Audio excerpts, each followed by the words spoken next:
Hello guys, hello mga ka-gardener. This is it, Pansit, the finale. So tapos na po kami ngayon. At ito na yung last coating niya para maging darker ng konti yung kulay niya. Pagkat ang nagpa-garden ay gusto ang kulay ay yung nababagay sa kanyang bahay. At kaya naman syempre, yung nagpapalandscape ang masusunod. So ito't malapit na kami makatapos final coating na to. Ganun pa rin, katuwang ko pa rin si Mister sa paglalandscape at sa pagpipintura. Syempre sa hirap at ginhawa lagi kaming magkasama. O diba, ang sweet.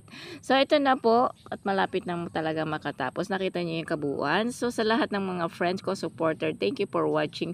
Thank you sa pagsubaybay ninyo. So sa mga gusto magpa-landscape, message nyo lang ako. At ito na po yung itsura ng aming landscape.